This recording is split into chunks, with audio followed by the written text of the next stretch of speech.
as Celts. These three peoples differ from one another in language, customs, and laws. The river Garonne forms the frontier between the Gauls and the Aquitani, the rivers Seine and Marne between the Gauls and the Belgi. The toughest soldiers come from the Belgi. This is because they are farthest away from the culture and civilized way of life of the Roman province. Merchants, bringing the influences which tend to make people effeminate, hardly ever go into those parts, and they are also nearest to the Germans across the Rhine, and are continually waging war with them. For the same reason, the Helvetii are the bravest tribe among the Gauls. They too are in almost daily contact with the Germans, either fighting to keep them out of Gaul, or launching attacks on them in their own territory. That part of the country which, as I have said, is occupied by the Gauls, starts from the Rhone, and is bounded by the Garonne, the ocean, and the country of the Belgi. On the side where the Sequani and Helvetii live, it extends up to the Rhine. It may be said to face north. The country of the Belgi, beginning at the Gallic frontier, extends as far as the lower Rhine and faces northeast. Aquitania starts at the Garonne and extends up to the Pyrenees and the ocean west of Spain. It faces northwest. Among the Helvetii at this time, much the richest and most distinguished man was a certain Orgetorix. This man aimed at making himself king over his tribe, and during the consulship of Marcus Messala and Marcus Piso, organized a conspiracy among the nobility and persuaded the people to migrate from their territory in full force. It would be perfectly easy, he said, since they were the bravest of the Gauls, for them to conquer the whole country. His arguments were all the more persuasive because the Helvetii were in fact shut in on every side by natural geographical boundaries. On one frontier there was the broad and deep stream of the Rhine, separating them from Germany. On another, the high range of the Jura Mountains separated them from the Sequani, while between them and the Roman province, on their third frontier, lay the Lake of Geneva and the Rhone. In these conditions, their range of movement was restricted, and it was not easy for them to fight campaigns against their neighbors. This they greatly resented, since they were naturally fond of war, and they considered that their territory, measuring 227 by 170 miles, was too small for a people like themselves, so populous and with so lofty a military reputation. These considerations and the great influence of Orgetorix made the Helvetii decide to prepare all the necessary arrangements for a mass migration. They were to buy up all the wagons and pack animals that they could, sow as much grain as possible so as to have adequate supplies on the march, and make treaties of friendship with neighboring states. Reckoning that they would need 2 years for effecting all this, they passed a law binding them to set out in the 3rd year. Orgetorix was appointed to deal with these preparations, and he set out in person on a conciliatory mission to the neighboring states. While on this mission, he urged the Sequanian Casticus, whose father, Cartamanteloides, had for many years been a king of the Sequani, and had been given by the Senate the title of Friend of the Roman People, to usurp the royal power which his father had previously held. He also encouraged Domnorix the Aeduan, brother of Divitiacus, who, with the support of the great mass of the people, held the chieftainship at this time, to make a similar attempt at seizing royal power, and gave him his daughter in marriage. He assured both that there would be no difficulty in what he was suggesting. He himself, he said, would soon seize supreme power in his own state. There was no doubt that the Helvetii were the most powerful people in Gaul, and he promised them that he would use his own army and his own resources to make them safe in their kingdoms. These arguments of Orgetorix proved effective. Promises were exchanged and confirmed by oath, and it was confidently expected that once they had seized the kingship of these three powerful and valiant nations, they would make themselves masters of the whole of Gaul. The conspiracy, however, was reported to the Helvetii by an informer, and Orgetorix was told that, according to tribal custom, he must stand his trial in chains. If found guilty, the legal penalty was death by burning. On the day fixed for the trial, Orgetorix brought with him to the place of judgment all 10,000 of his retainers, together with a great many other tribesmen who owed him money or were bound to him in some way or other. With their aid, he avoided the necessity of having to stand trial. The people as a whole, however, were angry at this evasion of justice. They determined to assert their rights by force of arms, and the magistrates were already mobilizing large bodies of men from various parts of the country when Orgetorix was found dead. It was strongly suspected among the Helvetii that he had taken his own life. The death of Orgetorix, however, made no difference to the determination of the Helvetii to carry out their plans for the migration. When finally they considered that all their preparations were complete, they set fire to their fortified towns. There were 12 of these, 400 villages, and all private dwelling houses. They burned all their grain except that which they planned to carry with them, so that with nothing left at home to encourage them to return, they might be all the readier to face the perils that lay ahead. Each man was ordered to take with him 3 months' supply of flour. They persuaded their neighbors, the Raraki, Tulingi, and Latubrigi, who were to join them in the migration, to follow their own example and burn their towns and villages. And they also took with them as allies the Boi, who had previously lived on the other side of the Rhine but had crossed over into Austria, where they had attacked the town of Noria. There were but 2 possible routes by which the Helvetii could leave their country. One was through the territory of the Sequani. It was a difficult route, with the Jura Mountains on one side and the Rhone on the other, so narrow that wagons could scarcely move along it in single file, and the high mountains that overhung the road would enable a mere handful of men to block the pass. The other route was through the Roman province. It was much easier and more convenient, since the Rhone, which flows between the territory of the Helvetii and that of the recently subdued Allobroges, can be forded at various points. There is also a bridge at the Allobrogian frontier town of Geneva, which connects that country with the Helvetii. The Allobroges were considered to be still disaffected toward Rome, and the Helvetii felt confident that, either by persuasion or by force, they could secure a free passage through the country. So, when everything was ready for departure, they fixed a date on which they were all to assemble on the banks of the Rhone.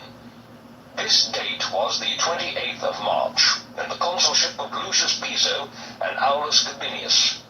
On receiving the news that the Helvetii intended to try to march through our province, I left Rome at once for Transalpine Gaul, and traveling as fast as possible, reached the neighborhood of Geneva.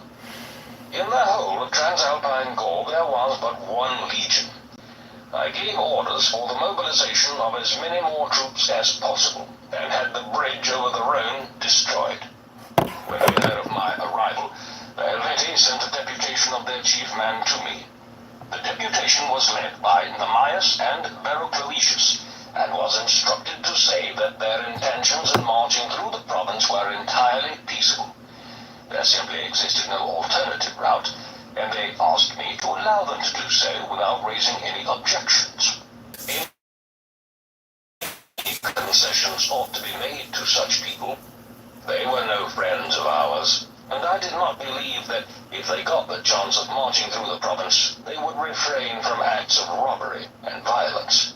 However, it was necessary to gain time for the mobilization of the troops which I had ordered to be raised. I therefore told the deputation that I should have to consider the matter at my leisure. They were to return, if they wished to raise the question again, on the 13th of April. Meanwhile, I used the legion which I had with me and the fresh troops which had been enlisted in the province to construct a wall 16 feet in height and a trench along the whole distance of 18 miles between the Lake of Geneva, where it flows into the Rhone, and the the Jura Mountains on the frontier between the Helvetii and Sequani.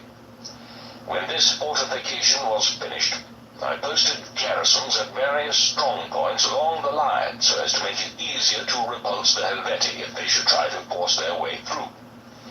The Helvetian deputation visited me again on the day I had fixed. I told them that I must act in accordance with the precedents and traditions of the Roman people, and was therefore unable to allow anyone to march through the province. I made it clear that if they attempted to use force, I would resist them. The Helvetii had failed to get what they wanted.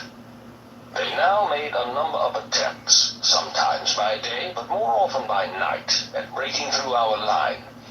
Sometimes they tried to get across by means of boats and rafts, lashed together to form a bridge. Sometimes they forded the river at its shallowest points. However, they were faced by strong fortifications and by troops who concentrated quickly at the points of danger and poured a heavy fire on their attackers. In the end, they abandoned these attempts. The only road left to them was the one through the country of the Sequani, and this was too narrow to be practicable unless the Sequani themselves were willing to let them use it. Acting on their own initiative, the Helvetii failed to secure the necessary permission, and therefore they sent a deputation to Dumnorix the Aeduan, asking him to use his good offices with the Sequani so as to get this permission for them. Dumnorix was a man who carried much weight among the Sequani. He was personally well liked and had spent money on increasing his popularity. He was also friendly toward the Helvetii, for his wife, the daughter of Orgetrix, had come from their country. He was extremely ambitious to make himself king, was implicated in revolutionary activities, and wished to have as many states as possible bound to him by ties of gratitude. He was therefore very willing to take on this commission, and arranged matters so that the Sequani promised to allow the Helvetii to march through their country. He organized an exchange of hostages to guarantee that the Sequani would allow the Helvetii freedom of passage, and the Helvetii would do no damage and resort to no violence while on the march. I now received information that the Helvetii proposed to march through the territory of the Sequani and the Aedui into the country of the Santones. This is quite near the frontiers of Toulouse, a state in the Roman province, and I recognize that the province itself would be in great danger if this were to happen. It would mean having a warlike tribe, hostile to Rome, on a frontier which had no geographical defenses and which led to areas that were particularly rich in grain.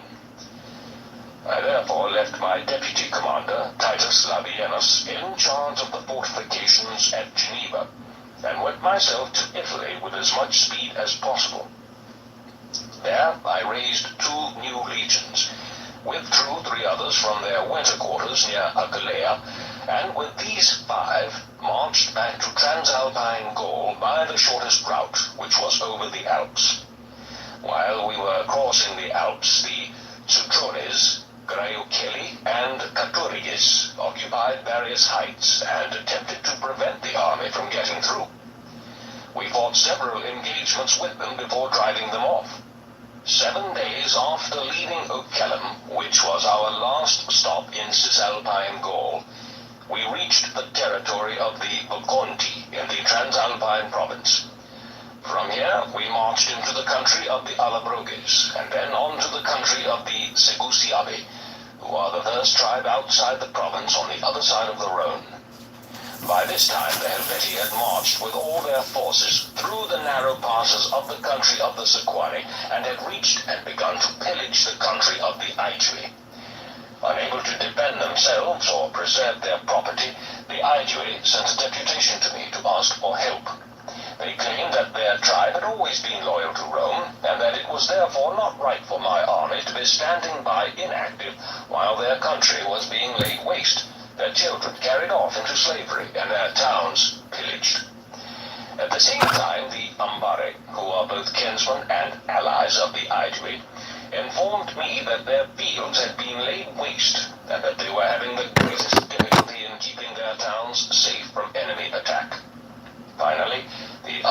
enemies, who had once owned property and inhabited villages across the Rhone, came to me for refuge and told me that they now had nothing left except the bare ground on which their possessions had stood. All this convinced me that I ought to take action at once and not remain inactive while the Helvetii went on to the country of the Santones, destroying all the possessions of our allies on their way. There is a river called the Seyon, which flows through the country of the Aedui and Sequani into the Rhone. The stream is so extraordinarily slow that when one looks at it, it is impossible to say in which direction it flows. The Helvetii were in the act of crossing this river by means of a bridge of boats and rafts, and my patrols came in with the information that 3/4 of them had already crossed the river, but about 1/4 was still on the near bank. I set out from camp soon after midnight with 3 legions and came up with that division of the enemy which had not yet crossed the river. They were hampered by their baggage, and our attack took them by surprise. We killed great numbers of them, and the rest took to flight and hid in the forests nearby. This particular division or clan, one of the 4 into which the people of the Helvetii are divided, was known as the Tigurini. It was the same Tigurini who, about 50 years previously, had marched out of their country alone, killed and defeated the consul Lucius Cassius, and sent his army under the yoke. So, whether by chance or by divine providence, that section of the Helvetii which had inflicted such a terrible disgrace on Roman arms was the first of them all to pay the penalty. In this action I had personal as well as patriotic reasons for rejoicing in the revenge which we took, since in the battle with Cassius, the Tigurini had also killed his second-in-command, Lucius Piso, the grandfather of that Lucius Piso who was now my father-in-law. After the battle, I had a bridge built over the Seyon and brought the army across so as to be able to pursue the remainder of the Helvetian forces. My sudden appearance had a disturbing effect upon the enemy when they observed that the business of crossing the river, which had caused them much trouble and over which they had taken 20 days, had been done by us in the space of a single day. They sent a deputation to me which was led by Dibico, who had commanded the Helvetian forces in the campaign against Cassius. The representations he made were as follows. If Rome would make peace with the Helvetii, then the Helvetii would go and settle wherever I decided that I would like them to be. If, on the other hand, I proposed to continue to treat them as enemies, I would do well to remember the traditional bravery of the Helvetii and how Rome had suffered on a previous occasion. It was true that I had made a surprise attack on one of their clans at a time when the rest of them, who had crossed the river, were not able to come to the help of their comrades. But it would be unwise for me, on the basis of this incident, to overrate my own strength or despise theirs. The Helvetii had learned from their fathers and their ancestors to fight with courage rather than with guile or recourse to stratagems. I was therefore advised to think again and to avoid acting in such a way that this place where we parleyed might become famous in history for a disaster to the Roman people and the destruction of one of her armies. I replied as follows. As a result of what you have said, my mind is more firmly made up than ever. I remember well the events to which you refer, and I bitterly resent the misfortune which we then suffered, because we had done nothing to deserve it. If we had known that we had injured you in any way, it would not have been difficult for us to have taken the necessary precautions. As it was, we were deceived. We were not aware that we had done anything to give us cause for alarm, and it is not our way to feel alarm without good reason. But even if I were prepared to overlook these old insults, how could I forget the injuries which you have inflicted on us just recently? You attempted, after having been refused permission by me, to force your way through our province. You have robbed and made war against the Aedui, the Ambari, and the Allobroges. You may be insolent in enough to boast of your victory and to preen yourselves for having escaped so long the punishment due you. Yet these facts point to one and the same conclusion. When the gods wish to punish wicked men for their crimes, they often allow them for a time a more than usual prosperity and an even longer impunity, simply so that they will suffer all the more bitterly when their fortunes eventually are reversed. Nevertheless, I am still willing to make peace on the following conditions. You must give me hostages as a security that you will do what you promise, and you must pay reparations for the damage you have done to the Aedui, the Allobroges, and their allies. Divico replied that the Helvetii, throughout their long history, had always been accustomed to take, never to give hostages. And this, he added, the Romans knew well enough. With these words, he went away.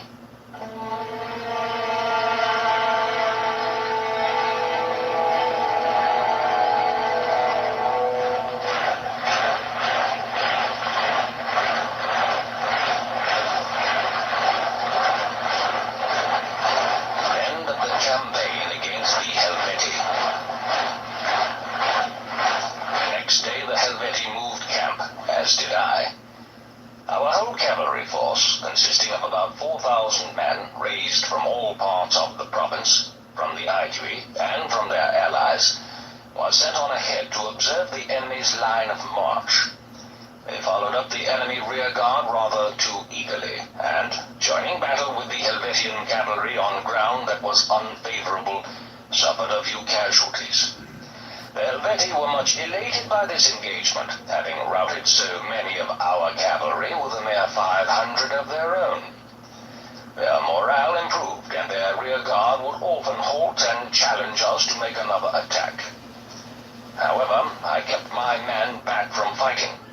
We had enough to do for the moment in preventing the enemy from foraging and looting and generally devastating the countryside. So, for about a fortnight, the two armies moved on, the enemy's rear guard and our vanguard always within 5 or 6 miles of each other. Meanwhile, I was constantly urging the Aedui to send the grain which their government had promised me. Gaul, as already stated, is a northern country, and because of the cold, the grain in the fields was still not ripe, nor was there even an adequate supply of food for the animals. Moreover, I was no longer able to rely, as before, on the supplies of grain which were brought up the Seine in boats, because the Helvetii had moved away from the river, and I did not want to lose contact with them. Day after day, the Aedui kept putting things off, saying that the grain was being collected, it was actually on its way, it would arrive at any moment, and so forth. I realized that these postponements were going on indefinitely, and we were not far from the day on which the troops should be issued their rations. So I summoned a meeting of the Aeduan chiefs, of whom there were a great many in our camp. Among them were Diviciacus and Liscus, the latter of whom held the highest office in his state, being Vergobret, as the Aeduans called him. The Vergobret is an annually elected magistrate with powers of life and death over his countrymen. I spoke severely to the Aeduan chiefs, accusing them of being no help to me at all in this critical moment, when grain could neither be bought nor harvested, and when the enemy was so close to us. I pointed out that it was largely because of their entreaties that I had undertaken this campaign in the first place, a fact which made their betrayal of me even harder to tolerate. This speech of mine had its effect on Liscus, who now, at last, revealed some information which up to then he had kept secret. According to him, there were among the Aedui certain individuals who had great influence with the people, and indeed were in their private capacity more powerful than the magistrates themselves. These men had been engaging in a criminal and seditious agitation designed to intimidate the people and prevent them from collecting the amount of grain due. Their general theme was that if the Aedui themselves could no longer hold supreme power in Gaul, it was better to have other Gauls rather than Romans as their overlords, for they were convinced that if the Romans conquered the Helvetii, their next step would be to deprive both the Aedui and the other Gallic tribes of their liberty. It was these same people, Liscus said, who were in the habit of informing the enemy of our plans and of everything that went on in our camp. He himself could do nothing to control them. Indeed, he fully realized that in giving me this information, as he felt obliged to do, he had put himself into considerable danger. And this was why he had kept silent for as long as he could. I felt pretty certain that the person to whom Liscus was referring was Dumnorix, the brother of Diviciacus. But because I did not want the affair to become the subject of general discussion, I quickly dismissed the meeting, asking Liscus to stay behind. When he was by himself, I put some more questions to him about what he had said at the meeting, and now he spoke with less restraint and more confidence. By secretly questioning various other people, I checked his information and found it to be correct. Dumnorix was the man responsible. Daring and unscrupulous, exceedingly popular with the masses because of his generosity, Dumnorix was aiming at a revolution. It appeared that for several years he had contracted to collect the customs and all the rest of the Aeduan taxes. He had paid very little for this contract, simply because nobody dared bid against him. In this way he had become even richer than before, and had amassed large sums to be used for bribery. He went about with a large bodyguard of cavalry, which he maintained at his own expense. He was a man of authority, not only in his own country, but in neighboring states. And to strengthen this influence of his abroad, he had arranged for his mother to marry one of the most distinguished nobles among the Bituriges, had himself taken a wife from the Helvetii, and had married his half-sister and other female relatives to men from various other states. Because of his marriage, he was strongly on the side of the Helvetii, and he had reasons of his own for hating both the Romans in general and me personally, because one of the results of our arrival in the country had been the diminution of his power and the restoration of his brother Diviciacus to the position of honor and authority which he had held previously. He was convinced that if we were defeated, the Helvetii would help him to become king, whereas if the country came under Roman control, he saw no prospects either of gaining the kingship or of keeping the influence which he had already. In the course of my inquiries, I also discovered that it was Dumnorix and his cavalry who were responsible for starting the flight of our whole cavalry force when it had suffered the defeat a few days previously. Dumnorix was the commander of the cavalry contingent that had been sent me by the Aedui, and when his men had started to run away, their panic had spread to all the rest. All this gave me good reason to distrust him, and the evidence was confirmed by other indisputable facts.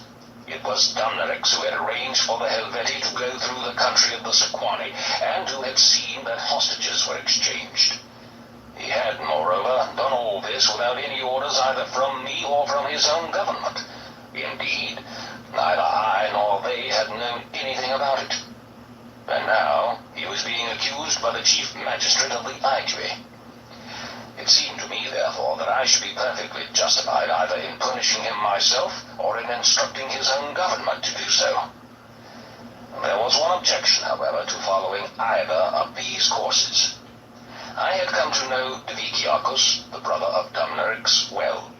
He was entirely on our side, very devoted to me personally, and altogether a man who was quite remarkable for his loyalty, his fair-mindedness, and his good sense.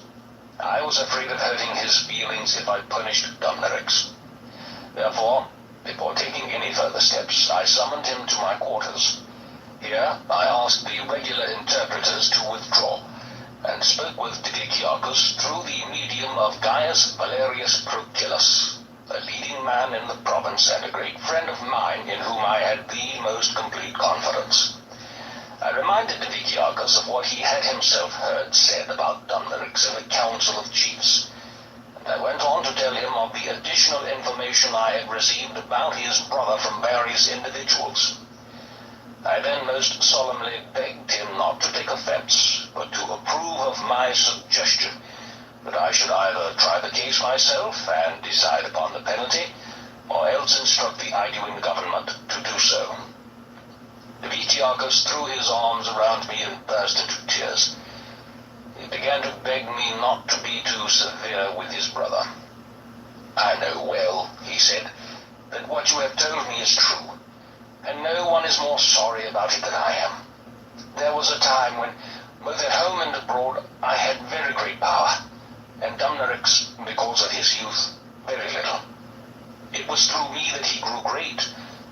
Now he is using the strength and resources which I gave him not only to weaken me, but practically to destroy me.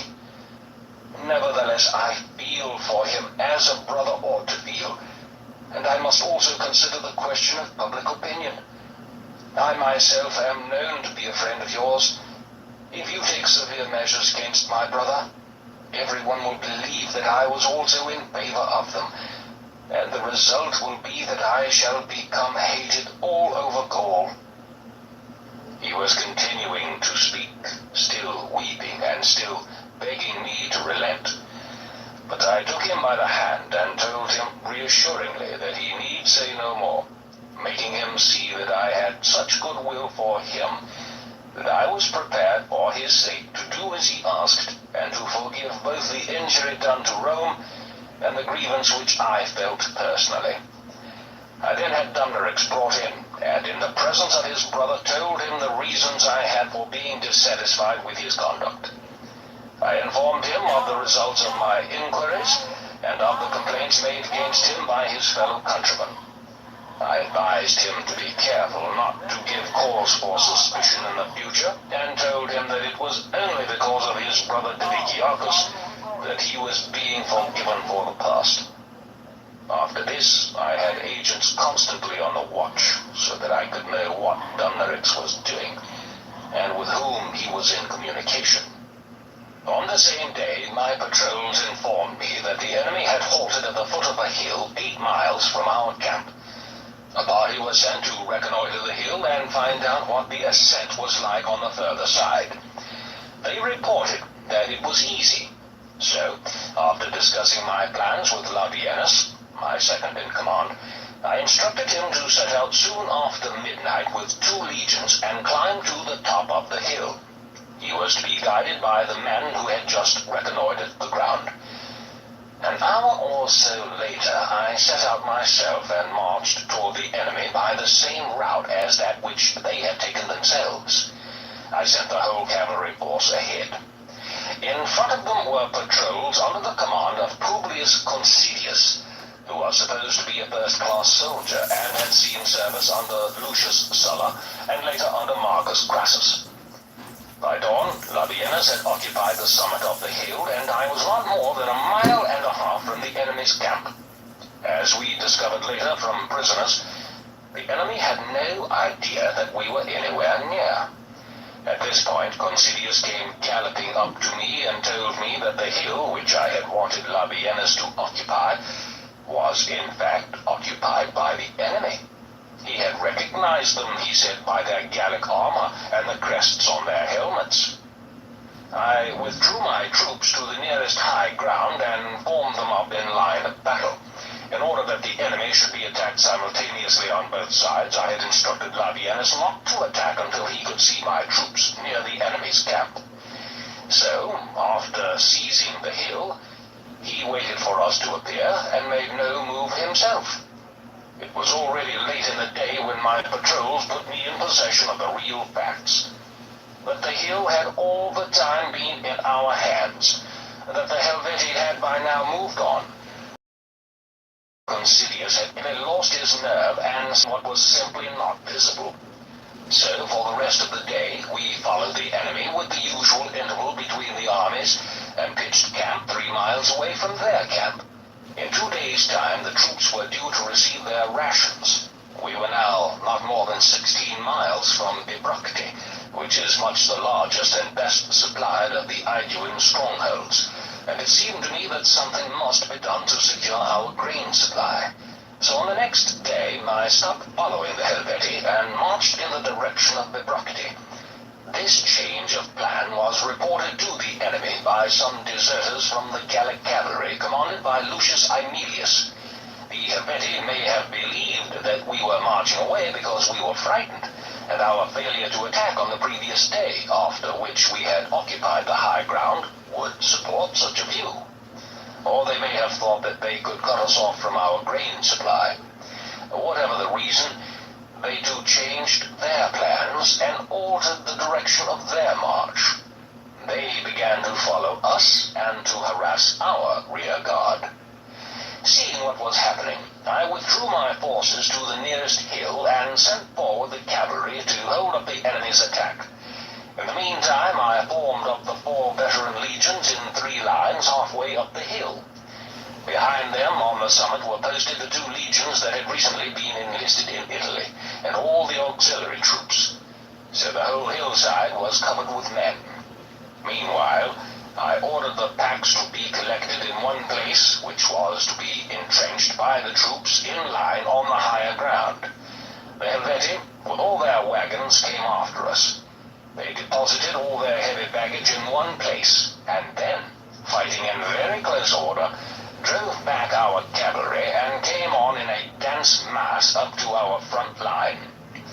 I first of all had my own horse taken out of the way, and then the horses of other officers.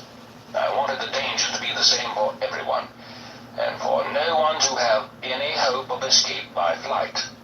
Then I spoke a few words of encouragement to the men before joining battle. Hurling their javelins from above, our men easily broke up the enemy's mass formation, and having achieved this, drew their swords and charged. In the fighting, the Gauls were seriously hampered because several of their overlapping shields were often pierced by a single javelin. The iron head would bend, and they could neither get it out nor fight properly with their left arms. Many of them, after a number of vain efforts at disentangling themselves, preferred to drop their shields and fight with no protection for their bodies.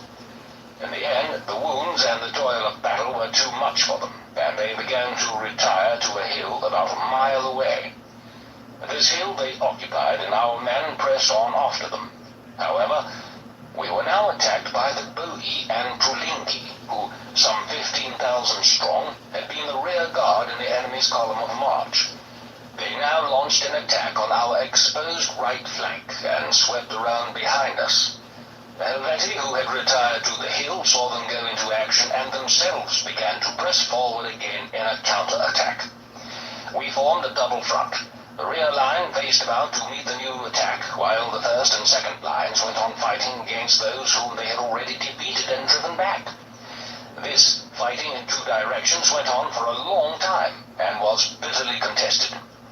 Finally, when they could stand up to us no longer, one division of the enemy retired, as they had begun to do originally, toward the higher ground, and the others fell back on the stockade, sheltering their wagons and baggage train.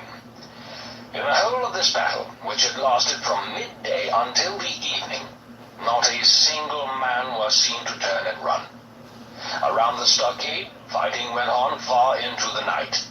The enemy had drawn up their wagons so as to form a kind of rampart, and from this hurled down their weapons on our men as we came up, while others from underneath the wagons and between the wheels shot their native darts and javelins at us with damaging effect.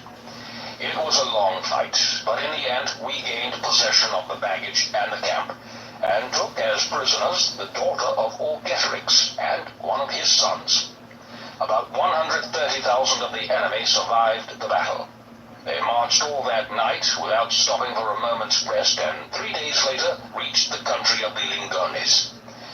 We had been unable to follow them, since we spent 3 days in looking after the wounded and burying the dead. But I sent messengers with letters to the Lingones, warning them not to give the Helvetii food or help of any kind, and threatening, if they did so, to treat them also as enemies. Then, after the 3 days were up, I continued the pursuit, taking the whole army with me. The Helvetii had now no supplies of any kind, and could therefore do nothing except send a deputation to discuss terms of surrender. Their representatives met me on the road, flinging themselves on the ground before me in the attitude of suppliants, and with tears streaming from their eyes, they begged for peace. I told them that their army was to remain where it was until I arrived, and this order was obeyed. When I reached them, I demanded the surrender of hostages, arms, and those slaves of ours who had deserted to them. While the men were being rounded up and the arms collected, night fell, and about 6,000 men of the clan called Belbigene took advantage of the darkness to slip out of the Helvetian camp and make for the Rhine and the country of the Germans. They may have been in a panic, imagining that once their arms had been given up, they were going to be put to death. Or they may have hoped to get away safely, thinking that in such a vast number of prisoners, their own escape might not be discovered at once, or might not be noticed at all. However, as soon as I found out what had happened, I sent out orders to the native tribes through whose territory the escaped prisoners had passed, and demanded that they should round them up and bring them back to me, unless they wanted me to regard them as accomplices in the escape. My orders were carried out, and the men were treated as enemies are treated. As to all the rest, I accepted their surrender once they had produced the hostages and given up their arms and the runaway slaves. I ordered the Helvetii, the Dulingi, and the Latobrigi to go back to the lands which they had occupied before the migration started. Because they had lost all the produce of their land and had no means of subsistence, I instructed the Allobroges to supply them with grain. The Helvetii themselves were to rebuild the towns and villages which they had burned. My chief reason for taking these measures was that I did not want that part of the country from which the Helvetii had come to remain uninhabited. It was rich country, and I feared that the Germans from across the Rhine might move from their own land into the land of the Helvetii, and thus become neighbors of the Allobroges and of Roman Gaul.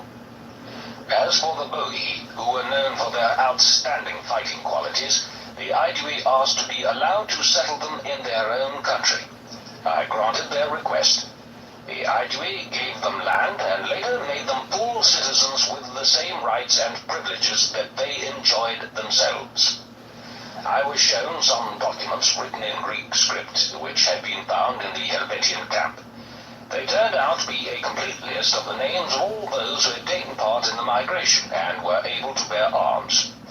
There were also separate lists of the children, old men, and women. The grand total came to 368,000 and was made up of 263,000 Helvetii, 36,000 Tulingi, 14,000 Latobrigi, 23,000 Rauraki, and 32,000 Boii. There were 92,000 men capable of bearing arms. On my orders, a census was taken of those who returned to their homes, and the number was found to be 110,000. At the conclusion of the campaign against the Helvetii, the leading men from nearly every state in Gaul came to me to offer their congratulations. They were fully aware, they said, that in this campaign I had been avenging wrongs done in the past by the Helvetii to Rome. Nevertheless, Gaul had benefited just as much as Rome by the result, since the Helvetii, when things were going perfectly well with them, had left their own country with the express purpose of making war on the whole of Gaul and bringing it into subjection to them. Their plan was to select out of the whole great country some particularly fertile and convenient area for themselves to occupy, and to make the rest of the states pay tribute to them. The deputies then asked to be allowed to summon under my sponsorship a council of the whole of Gaul on a date to be decided. They said that they had certain requests which they would like to submit to me once general agreement had been reached.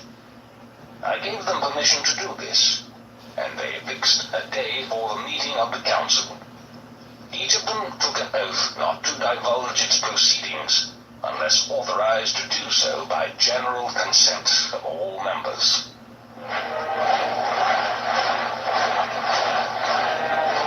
Mario Vistas. Preliminary moves. When this council had been held, the same tribal chiefs as before came back to me and asked to be allowed to meet me secretly for private discussions on a question which affected their personal safety and the good of the whole country. I granted their request, and at the interview they prostrated themselves before me and spoke with tears streaming. Anxious as they were, they said, to gain their requests, it was just as important for them that what they said should go no further. If it did, they would be likely to suffer for it most cruelly. Then Divikiokos, the Aeduan, who acted as their spokesman, gave the following account of the situation. In Gaul, he said, there were two large factions, one led by the Aedui and one by the Averni. For many years these two had struggled bitterly between themselves for supremacy, until, in the end, the Arverni and Sequani had hired German mercenaries to help them. Originally, about 15,000 Germans had crossed the Rhine, but soon these fierce and violent savages took a liking for the good land and the high standard of living to be found in Gaul, and many more crossed over. There were now about 120,000 of them in the country. The Aedui and their dependent states had fought in battle with the Germans over and over again, but they had been defeated with disastrous results, losing all their nobles, the whole of their national council, and their cavalry. After these disasters... Book 5, 54 BC. The Second Invasion of Britain. In the consulship of Lucius Domitius and Appius Claudius, before setting out from winter quarters to Italy, as I did every year, I instructed the generals whom I had left in command of the legions to have the old fleet repaired and to arrange for the building of as many new ships as possible during the winter. I told them exactly how I wanted these new ships to be built. So that they could be loaded quickly and beached easily, I had them made with a rather lower freeboard than is usual in the Mediterranean. This seemed safe enough, since I had noticed that in the channel, owing to the frequent ebb and flow of the tides, the waves are comparatively small, so that they could carry a large cargo, which would include numerous animals. I had the ships made rather broader than those we normally use in other waters. They were all to be fitted with sails and oars, and this was made all the easier because of their low freeboard. Materials for equipping the ships were to be brought from Spain. I myself, as soon as I had finished dealing with the assizes in northern Italy, set out for Illyria, since I had heard that the Perusti were making raids on that part of the province which was nearest to them, and were doing much damage. When I arrived, I ordered the local communities to raise troops and told them where to assemble. As soon as the Perusti heard of this, they sent a deputation to me to explain that their government had had nothing whatever to do with these raids. They were ready, they said, to make every possible kind of reparation for the damage that had been done. I accepted this statement of theirs and ordered them to give me hostages who were to be delivered on a date which I named. And I told them that if they failed to do this, I should make war on them. The hostages were brought as ordered on the right day, and I appointed arbitrators to assess the damage that each community had sustained, and to fix the amount of reparations due. After dealing with this matter, I held the assizes in Illyria, and then returned to northern Italy. From here I set out to rejoin the army. On arriving in Gaul, I made a tour of inspection of all the winter camps. I found that, in spite of a very great shortage of materials, the men had worked magnificently. They had built about 600 ships of the type described above, and 28 warships. These would all be ready for launching in a few days. I congratulated the men and the officers who had been in charge of this operation, told them what I wanted done next, and ordered the whole fleet to assemble at Bologna. I had discovered that from this port one can make the easiest crossing to Britain, the distance being about 28 miles from the continent. I left sufficient troops for carrying out this task, and set out myself for the country of the Treasury with 4 legions, marching light, and 800 cavalry. I took this action because the Treasury had failed to attend the Gallic councils, had neglected my orders, and were believed to be making overtures to the Germans across the Rhine. The Treasury have the most powerful cavalry in Gaul, and also a large army of infantry. I have already mentioned that this country borders on the Rhine. At this time, 2 of their chiefs, Indutiomarus and Cingetorix, were struggling for supreme power in the state. As soon as it was known that I was approaching with an army, Cingetorix came to me. He assured me that he and all his followers would loyally abide by their alliance with Rome, and told me what the situation was among the Treasury. Indutiomarus, on the other hand, began to prepare for war. He assembled forces of cavalry and infantry, and hid all those who were too old or too young for military service in a huge forest of the Ardennes, which stretches right across the country of the Treasury, from the Rhine to the frontier of the Remi. However, several chiefs of the tribe, partly because they were friends of Cingetorix, partly because they were overawed by the presence of our army, came to me and began to beg my support in various private interests of their own, it being impossible for them, so they said, to speak openly in the public interest. Indutiomarus now feared that he would be deserted by everyone, and sent a deputation to me himself. He claimed that the reason he had been unwilling to leave his own people and come to see me was that he could best keep the tribe loyal by staying with them. If all the nobility had left, he feared that the common people would, in their ignorance, have made some serious mistake. As it was, he said he had everything under control, and with my permission he proposed to visit me, and put both himself and his tribe under my protection. I realized well enough the purpose of this speech, and also the real reason why Indutiomarus was afraid to go on with his original plan. However, now that everything was ready for the campaign in Britain, I did not want to have to waste the summer among the Treasury.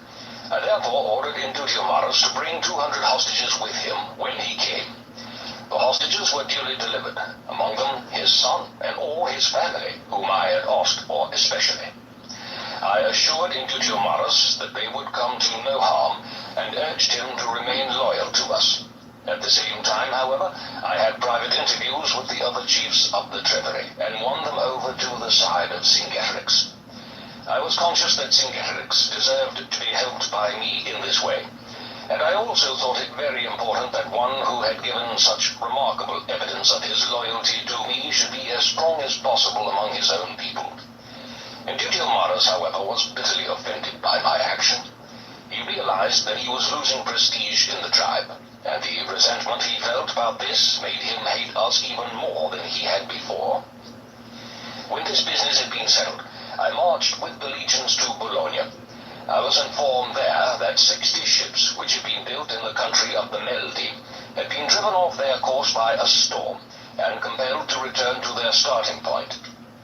But I found all the rest fully equipped and ready for sailing.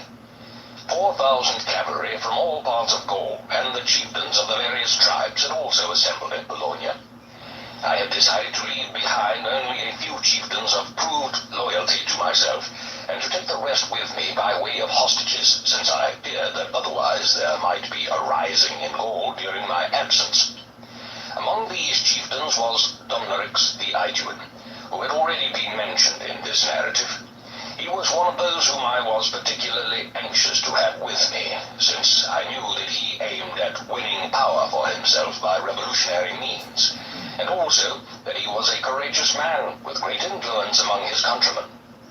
I discovered from some Gauls with whom I had stayed that he told the council of the Aedui that I was going to offer him the position of king of the tribe, a statement which the Aedui very much resented, though they did not dare to send a deputation to me to protest against my alleged decision or ask me to give it up. Now Domnorix began to put forward every possible reason for asking to be left behind in Gaul. He was unused to sailing, he said, and was frightened of the sea. Next, there were religious reasons which prevented him from going. He He soon saw, however, that I was determined not to let him have his own way, and when he realized that there was no hope of getting what he wanted, he began to make approaches to the other Gallic chieftains, talking with them privately and trying to persuade them to stay on the continent. He played on their fears by suggesting that I had an object of my own in thus stripping Gaul of all her nobility. My plan was, he said, to bring across into Britain and there put to death all those whom I did not dare treat in this way in the sight of their own countrymen.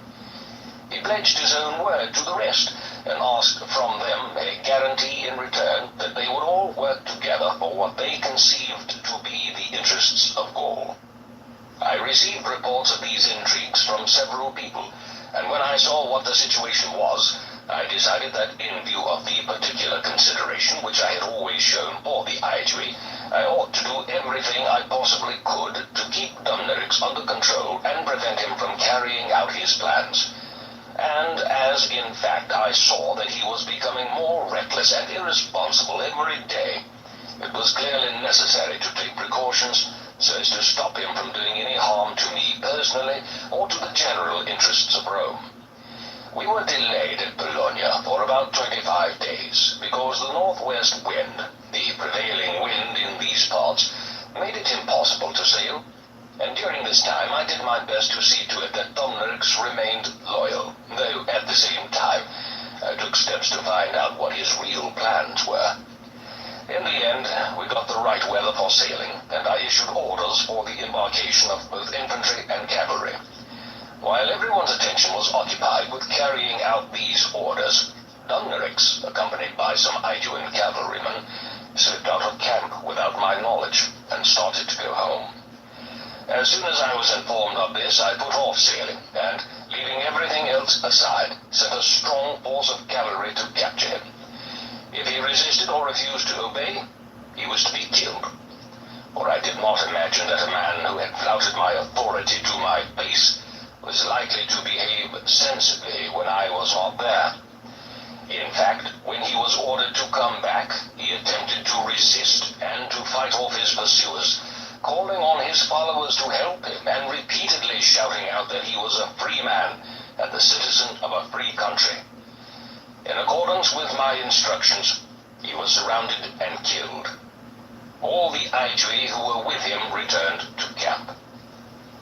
When this was done, I left Labienus on the continent with 3 legions and 2,000 cavalry.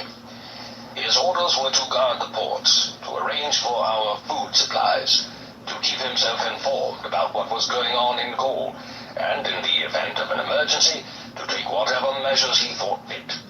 I myself, with 5 legions and 2,000 cavalry, set sail about sunset. We started with a gentle southwesterly wind, but about midnight, the wind dropped.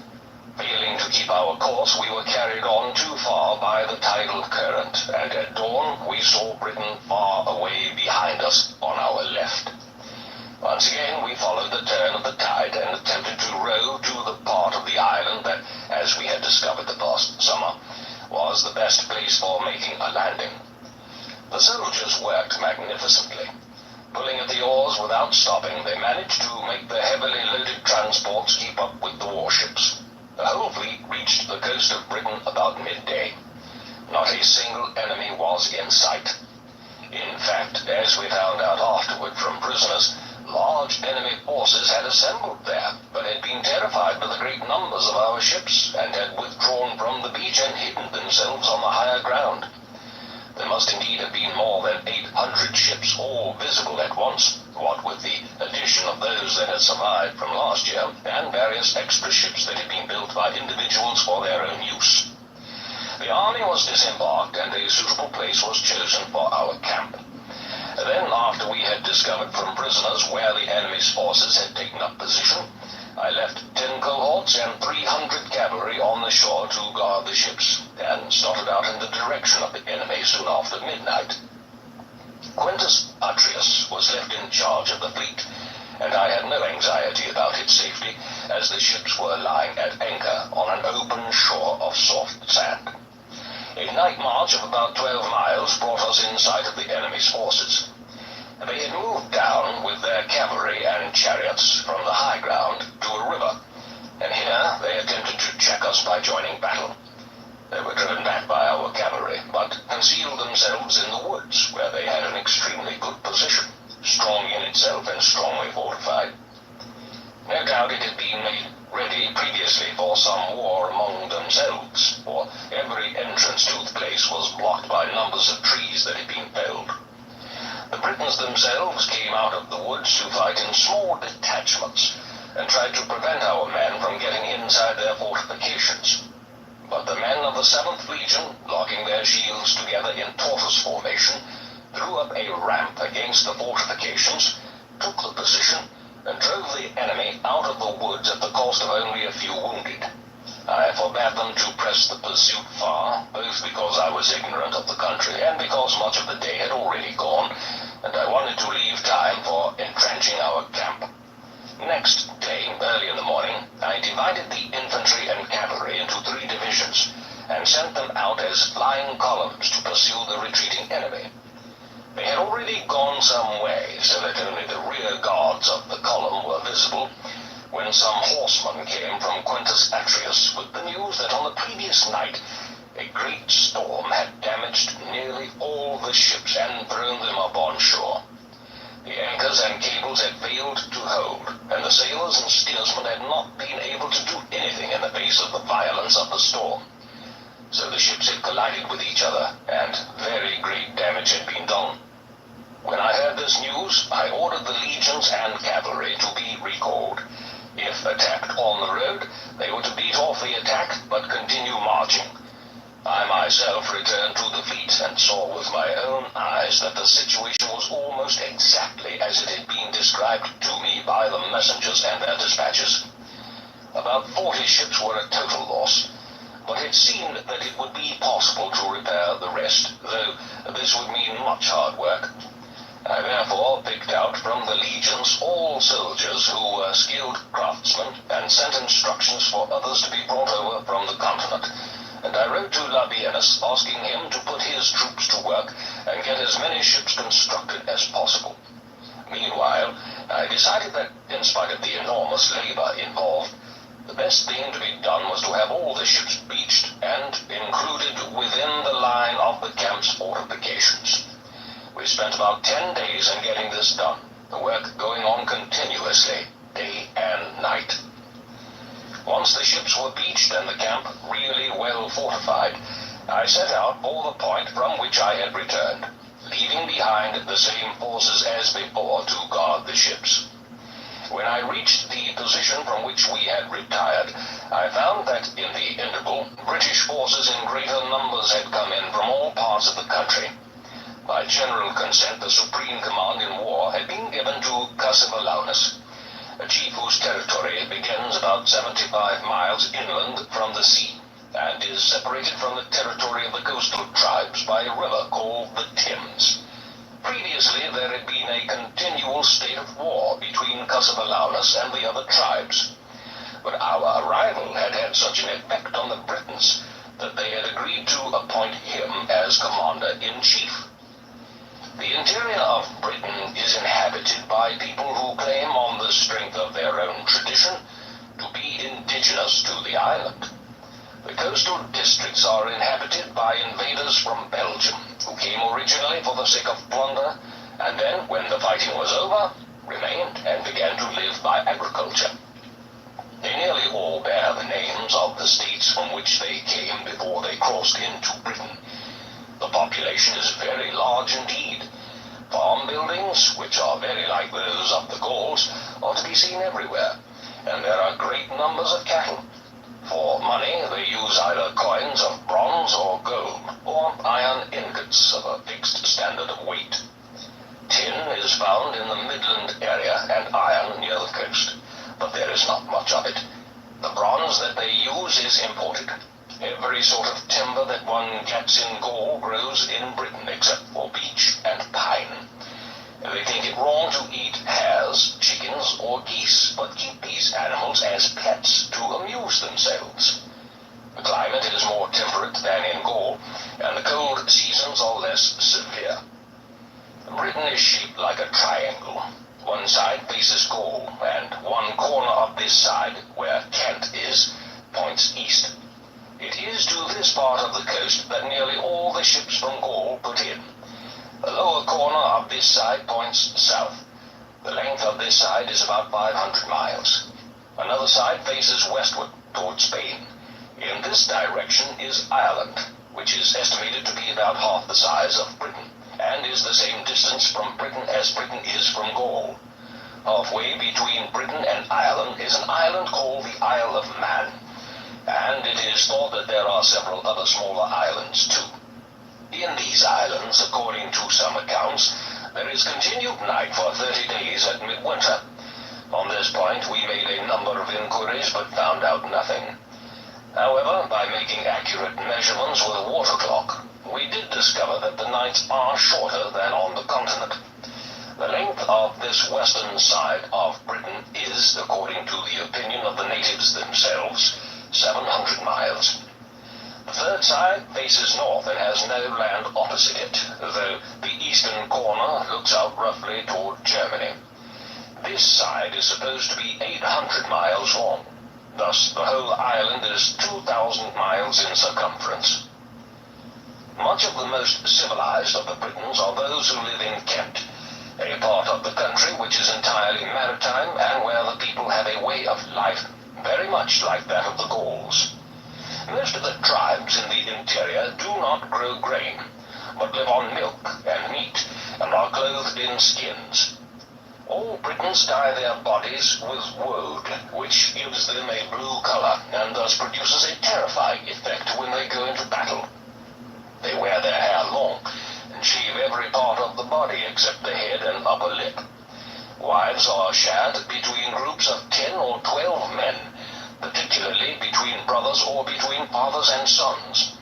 But the children born from these unions are considered to belong to the man to whom the woman was married first. On the march, the enemy cavalry and charioteers fought a fierce engagement with our cavalry, but the result was that our men proved themselves superior in every way and drove them off into the woods or into the hills. However, we pressed the pursuit too far, and though we killed a number of them, we lost some men ourselves. Then, after an interval, when our men were off their guard and busy on the work of entrenching our camp, the enemy suddenly rushed out of the woods, charged down on the detachment that was on duty in front of the camp, and made a vigorous attack on them. In support, I sent up 2 cohorts, the first of their respective legions, which took position quite close to each other. But our men were disconcerted by the unfamiliar tactics with which they were faced, and the enemy, showing great daring, broke through the gap between the cohorts and got away safely. That day, one of our senior officers, Quintus Laberius Durus, was killed in action. More cohorts were sent forward and the enemy were driven back. The action had been fought in front of the camp with the whole army looking on, and it was clear that in fighting of this kind, our men were at a disadvantage against such an enemy because of the weight of armor which we carried. We could not pursue them when they retired, and we did not dare to go far from the standards. It was clear, too, that things were far from easy for our cavalry, for the enemy often retreated deliberately, and then, when they had drawn our cavalry away from the support of the legions, leaped down from their chariots and started fighting on foot, with all the odds in their favor. Another difficulty was in the fact that they never fought in close order, but always in scattered groups with wide intervals between them. Moreover, they had reserves posted at strategic points, so that one unit could cover another's retreat, and strong fresh troops could relieve those who were tired. Next day, the enemy took up a position on hills some distance away from our camp.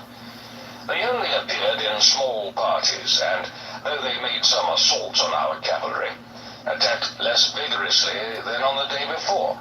But at midnight, when I had sent out 3 legions and all the cavalry under the General Gaius Trebonius to get forage, the enemy suddenly swooped down from all sides on the foragers and pressed their attack right up to the ranks of the legions, which were in battle order. Our men charged them fiercely and drove them back. After this, the pursuit continued. Our cavalry, seeing the legions behind them and relying on their support, drove the enemy before them in headlong flight, killing great numbers and giving them no chance to rally and make a stand or jump down from their chariots.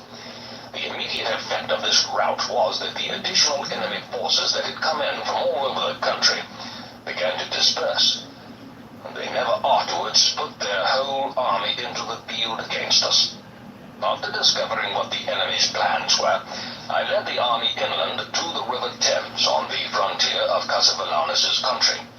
There is only one point where the river can be forded, and even here the crossing is a difficult one. I observed when we reached this place that large enemy forces were drawn up ready for battle on the opposite bank. The bank itself was fortified with sharp stakes fixed along it, and as we were informed by prisoners and deserters, other stakes of the same kind had been driven into the bed of the stream and were hidden by the water. I at once ordered the cavalry to go ahead and the legions to follow them. Our soldiers crossed with only their heads above water, but they moved so fast and showed such fighting spirit that the enemy were unable to stand up to the combined attack of our cavalry and infantry. They abandoned their positions on the bank and fled. As already stated, Cassivelaunus had now given up all idea of fighting a pitched battle. He had disbanded most of his forces, but kept back about 4,000 charioteers. With these, he followed closely on our line of march, keeping always a little way off our route and concealing himself in the woods and thickets. When he had found out in what direction we were going to go, he drove into the woods all the cattle and human beings that were in the fields. Then whenever our cavalry ranged any distance over the fields to get plunder or lay waste the country, he sent his charioteers from the forests by every available track or path to engage them in battle. Our cavalry were in great danger from these charioteers, and the fear of them prevented us from extending our operations very far. All I could do was to tell the cavalry to keep in contact with the marching column of the legions, which meant that we could only burn and ravage the countryside over an area which could be covered by the strenuous marches of our infantry.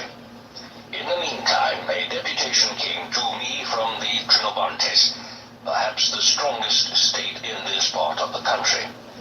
It was from this state that young Mandubracius had come to Gaul and put himself under my protection. He had had to fly for his life after his father, king of the Trinobantes, had been murdered by Cassivelaunus. The deputation which now arrived offered the surrender of the tribe and promised to carry out all my orders. They begged me to protect Mandubracius from Cassivelaunus and to send him back to his own country as supreme ruler. I told them to bring me 40 hostages and a supply of grain for the army, and I sent Mandubracius back to them. My orders were carried out promptly, both the grain and the required number of hostages being delivered. Now that the Trinobantes were taken under Roman protection and preserved from suffering any harm at the hands of our troops, other tribes, the Kenemagni, Sengotiaki, Anchialites, Pibroki, and Gassi, also sent deputations and offered to surrender. I discovered from them that we were now quite near the main stronghold of Cassivelaunus. It was a position protected by forests and marshes, and considerable numbers of men and cattle had been brought together there. Incidentally, what the Britons describe as a stronghold is any position in a thick forest which they have fortified with a rampart and trench, and which they use as a place of refuge from invading enemy forces. We now started for this stronghold and found that it was extremely well placed and extremely well fortified. Nevertheless, we moved directly against it, attacking it from two sides. There was a brief resistance, but the enemy could not face the vigor of our assault and rushed out of the place on another side. We found a great quantity of cattle in the stronghold, and many of the enemy were captured or killed while trying to escape. While these operations were going on, Cassivelaunus sent messengers to Kent, the aforementioned district by the sea, ordering the 4 kings of that part of the country Cingetorix, Carvilius, Texamagulus, and Segovax to mobilize all their forces and make a surprise attack on our naval camp. The Kentish army duly appeared in front of our camp, but our men made a sortie, and after killing great numbers of them and capturing one of their leaders, a man of noble birth called Lugurix, retired again without loss.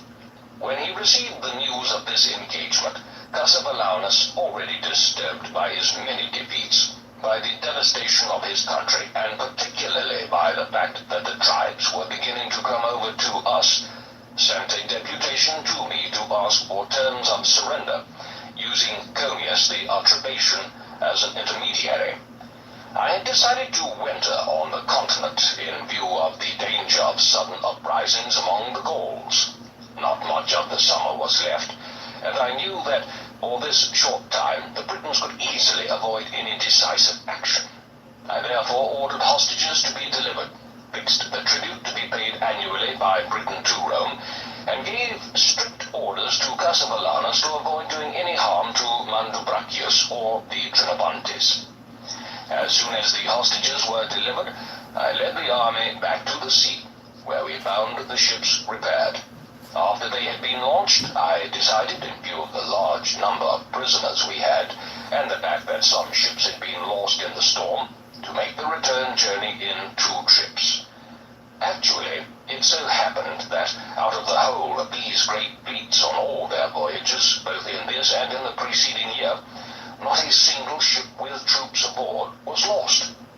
While on the other hand, out of the ships which were sent back to me empty from the continent, that is, those on their way from Gaul after disembarking the first contention, and the second fleet which had been built under the supervision of Labienus, very few indeed reached their proper destination, nearly all of them being forced back to the point from which they started.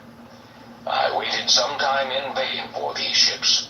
Then, being afraid that the weather might prevent us from sailing at all, since it was nearly the time of the equinox, I had to put more men than I would normally have done aboard the ships I had. The sea then became absolutely calm. We weighed anchor soon after 9 p.m., and reached land quite safely with the whole fleet at dawn on the following day. A revolt in Gaul. Destruction of a Roman army. After we had beached the ships, a council of the Gallic chiefs was held at Amiens. That year there had been a drought in Gaul, and the harvest had been a bad one.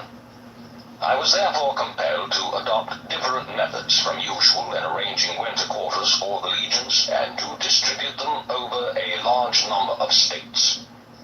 One legion under Gaius Fabius was sent to the Morini, another under Quintus Cicero to the Nervi, and a third under Lucius Roscius to the Aesubi.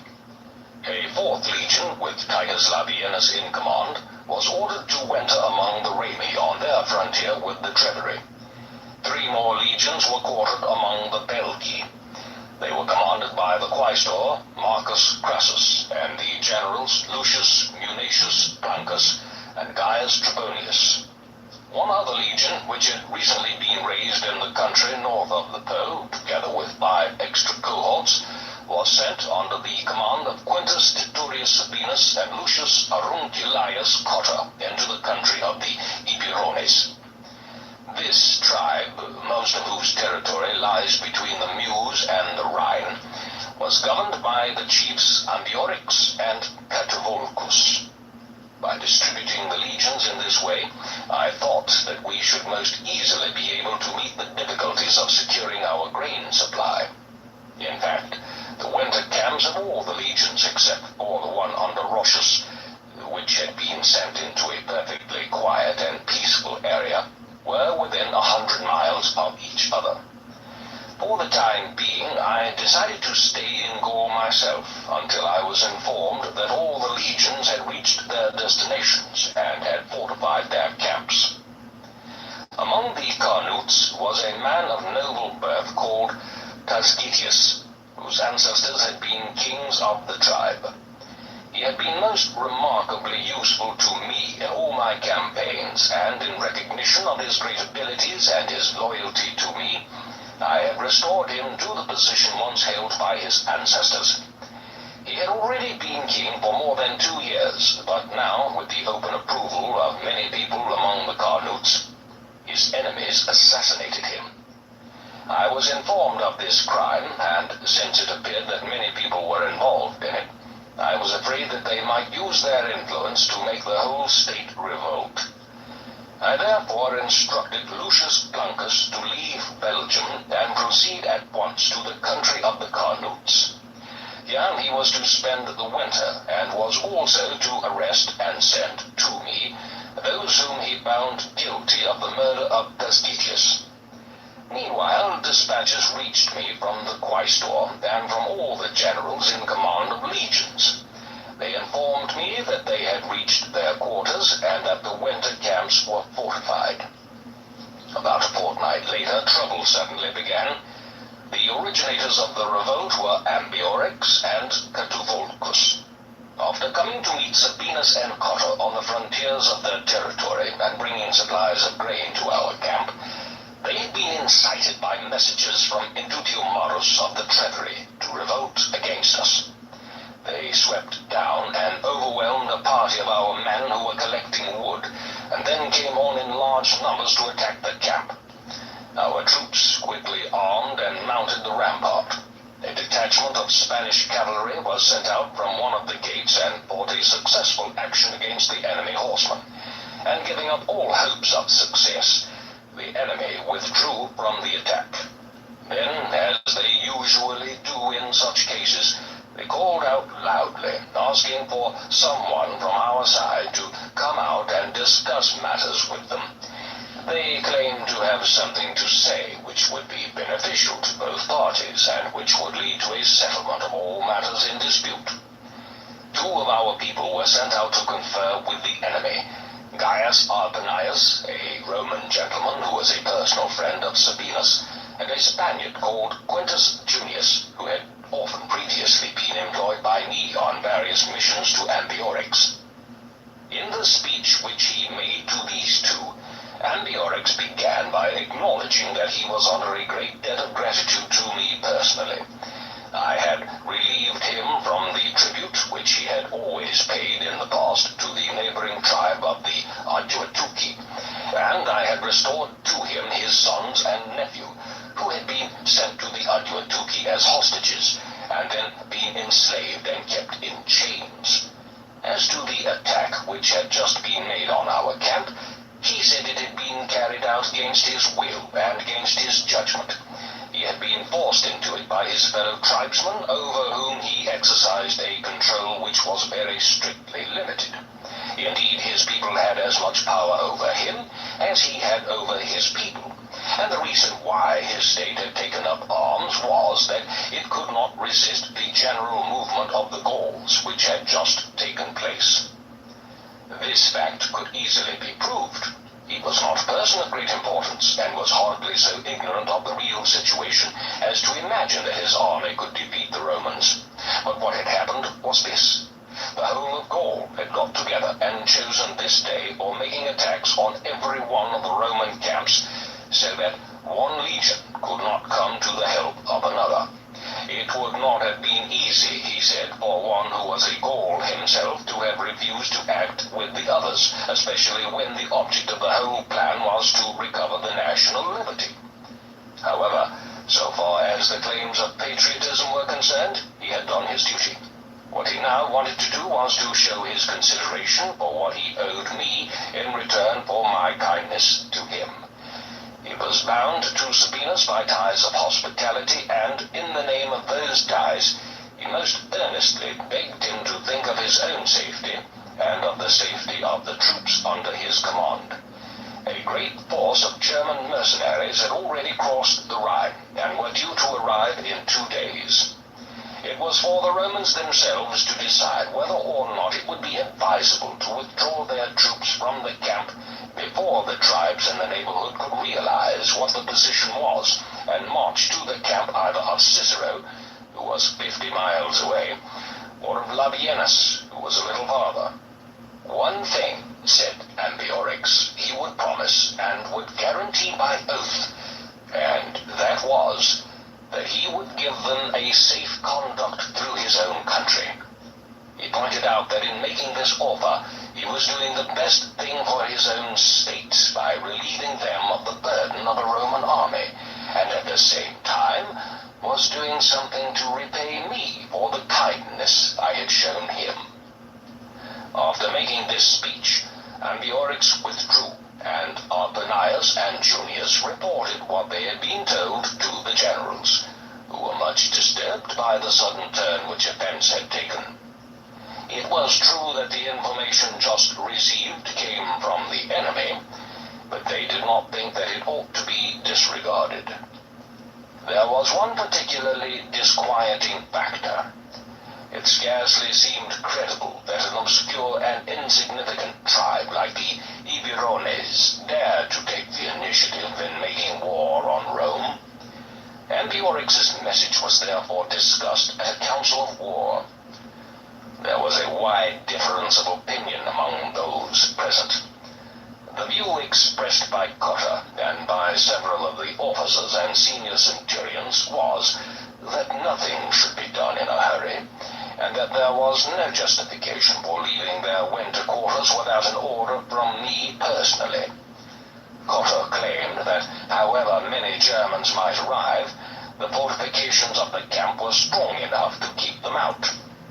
This had been proved by the fact that they had held out extremely well against the original enemy attack, and had inflicted a number of casualties.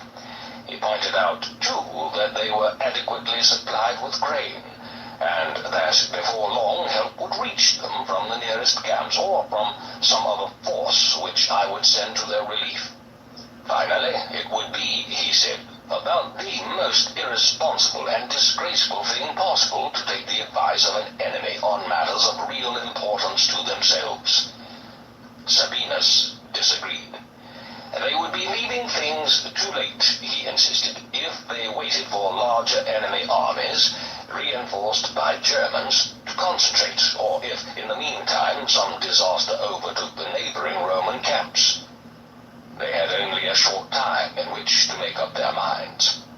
In his own view, I had already set out for Italy.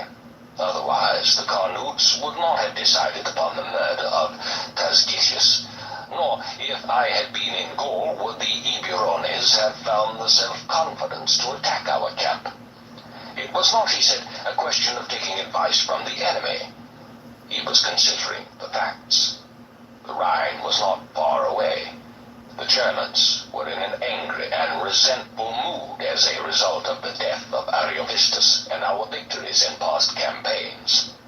The Gauls were burning with indignation at all the insults suffered since they had been brought into subjugation to Rome, and at the loss of their former prestige in war.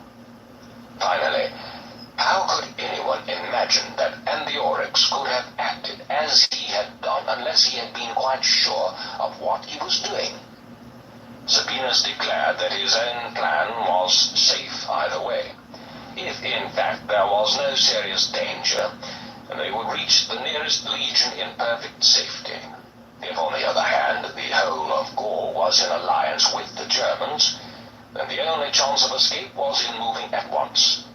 As for Cotta and the others who disagreed, what would be the result of adopting their plan? It might be safe enough for the moment, but it most certainly involved the danger of a long siege and death by starvation. The two opposing views were discussed. Cotta and the senior centurions still objected most strongly to the plan of Sabinus. Then Sabinus raised his voice so that many of the ordinary soldiers could hear him, and shouted out, "Have your own way, then, if you must. You will not find me more frightened of death than the rest of you. But these soldiers of ours will be perfectly aware of what is happening, and if things go wrong, they will hold you responsible for it. If it were not for you, by the day after tomorrow, they would be with their comrades in the nearest camp, ready to fight alongside them, instead of being abandoned and isolated from the rest, to die, either by famine or by places, gathered round the two generals and implored them not to endanger everything by disagreeing so violently. Things will be easy, they said, whether we go or stay, provided that we all are agreed on what should be done. But if we go on quarreling, we might as well give up hope.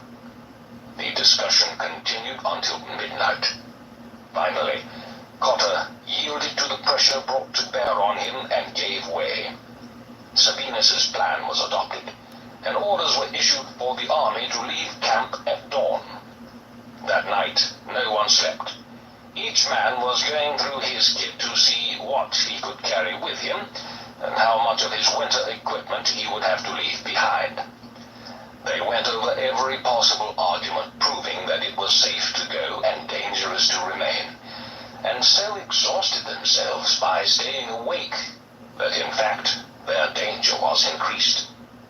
At dawn, they left camp in a long straggling column with a great deal of heavy baggage. It appeared as though they were convinced that Ambiorix, who had given them the idea, was not an enemy, but the very best of friends. From the noise and general disturbance of the night, the enemy had gathered that we were going to leave and had posted 2 ambushes in a good position in the woods, well hidden from observation, about 2 miles away. Here, they waited for the Romans to arrive, and when the greater part of our force had descended into a deep ravine, they suddenly appeared at both ends of the column, falling upon the rear guard and trying to prevent the men in front from climbing out of the defile. They were thus engaging us on ground where all the advantages were on their side. At this point, Sabinus, who up to now had had no idea that such a thing could happen, began to grow alarmed. He hurried around, trying to get the troops into position. But even this he did nervously, making it obvious that he had completely lost control of the situation, as usually happens when one is forced to start planning in the middle of an action. Cotter, on the other hand, had thought that something like this might happen on the march, and had therefore been against leaving the camp. Now he did everything possible to save the army, leading and encouraging the men like a good general, and fighting in the line like a good soldier. Finding that the length of the column made it impossible for them to attend to everything personally, and to see what was needed at every point, the generals passed word along the line to abandon the baggage and form up in a circle. Considering the emergency, one cannot say that this was a bad plan. Nevertheless, it had unfortunate results, lowering the morale of our own troops and making the enemy all the more ready to attack, since they thought that we were acting in this way because we were in a panic and had given up hope. Then, too, as was bound to happen, a number of soldiers left the ranks to find and get hold of their most cherished possessions in the baggage train, shouting and cursing their luck as they did so. The natives, on the other hand, acted most intelligently. Their leaders passed the word around among their whole army that no one was to leave the ranks. All the plunder was theirs, and everything left by the Romans was reserved for them alone. Meanwhile, they were told to make up their minds that everything depended on winning the battle. The Gauls showed as much courage and as much ardor as we did. Yet our men, let down as they had been by their commander, and with all the luck against them, still relied on their fighting qualities to save them, and whenever one of our cohorts charged forward, great numbers of the enemy fell before it. Ambiorix, seeing what was happening, instructed his men to hurl their weapons at long range, and not to come too close to us. Whenever we charged, they were to give ground. Their light armor and their constant training would enable them to do this without any risk. Then, when our men fell back into line, they were to counterattack. These orders were carefully carried out. Whenever a cohort left the circle and charged, the enemy fell back with the utmost rapidity. Meanwhile, the attacking cohort was of course unprotected on its right flank, and thus exposed to a shower of enemy missiles. And when it began to retire, retire to its original position in the circle, it was practically surrounded both by those who had fallen back in the first place and by the nearest enemy units who had remained in their positions. If, on the other hand, our soldiers merely tried to hold their ground in the circle, they had no chance at all of showing their fighting qualities. Huddled closely together, they were an easy target for the weapons hurled at them by that great mass of men. Yet, in spite of all the difficulties, and in spite of very heavy casualties, they still stood firm. Much of the day had gone by. They had been fighting from dawn till 2 p.m., and in all this time they had done nothing unworthy of themselves. In this fighting, Titus Balventius, a gallant soldier most highly respected by everyone, who last year had been chief centurion of his legion, had both thighs transfixed with a javelin. Another centurion of the same rank, Quintus Lucanius, was killed in a most gallant attempt to rescue his own son, who had been surrounded. Cotter himself, while cheering on the cohorts, going from company to company, was wounded by a sling stone which struck him full in the face. Sabinus was alarmed at the way things were going. In the distance he could see Ambiorix urging on his men, and he sent Gnaeus Pompeius, his interpreter, to him to ask for quarter for himself and his troops. In reply to this appeal, Ambiorix said that Sabinus could come and speak to him if he wished. So far as the soldiers were concerned, he hoped that he would be able to persuade his men to spare their lives. In any case, he would personally guarantee that Sabinus himself should come to no harm. Sabinus then went to the wounded Cotter and proposed that they should both withdraw from the fight and go together to discuss matters with Ambiorix, who he hoped might be persuaded to grant them their lives and the lives of their troops. But Cotter said that he was not going to make approaches to any enemy who still carried arms, and nothing would make him change his mind. Sabinus ordered all officers and senior centurions who were with him at the moment to follow him. When he approached Ambiorix, he was told to lay down his arms, which he did, and instructed those who were with him to do also. He then joined in a conversation with Ambiorix about terms. Ambiorix deliberately prolonged the discussion, and Sabinus was gradually surrounded, and then killed. The natives at once raised their customary cry of triumph, and, yelling and screaming, charged down upon our army, and broke through the ranks. Cotter fell fighting where he stood, and most of the troops died with him. The remainder retired to the camp from which they had set out. One of them, Lucius Petrosidius, the standard-bearer of the legion, found himself surrounded by great crowds of the enemy. He threw the eagle inside the rampart, and himself died, fighting most gallantly outside the camp. The others just managed to keep the enemy out until nightfall. In the night, since there was no hope left, every man of them committed suicide. A few soldiers had managed to slip away while the fighting was going on. By taking roundabout routes through the forests, they succeeded in reaching Labienus's camp, and told him what had happened. The attack on Cicero's camp. Flushed with this success, Ambiorix at once set out with all his cavalry, and riding day and night came to the Aduatuci, a tribe living next to his kingdom. The infantry were ordered to follow. He explained what had been done, and persuaded the Aduatuci to take up arms. Next day, he went on to the country of the Nervi, and urged them not to let slip this excellent opportunity of winning freedom for themselves forever, and of making the Romans suffer for all the outrages they had committed. He informed them that 2 Roman generals had been killed, and the greater part of their army annihilated. It would not be difficult, he suggested, to make a sudden attack on the winter camp of Cicero, and to destroy the legion under his command also. And he offered his own assistance in carrying out this enterprise. The Nervi were easily persuaded to cooperate. Messengers were at once sent out to the dependent tribes of the Sutrones, the Grudi, the Levaki, the Plumoxi, and the Gaiduni. The largest possible forces were assembled, and with these they suddenly swooped down on Cicero's camp. Cicero had not yet heard of the death of Sabinus, and it happened to him too, as it was inevitable, that some of his troops, who had gone into the woods to get timber for the fortifications, were cut off by the sudden appearance of the enemy cavalry and surrounded.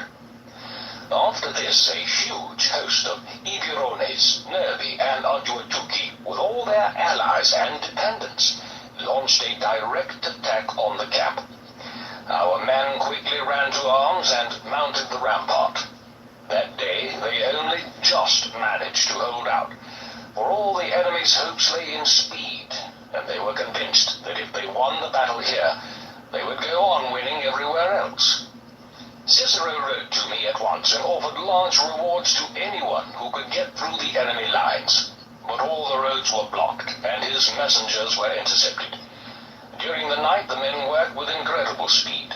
Using the timber that had been brought in for the fortifications, they ran up about 120 towers and strengthened all apparent weaknesses in the defenses. Next day the enemy appeared with much larger forces than before.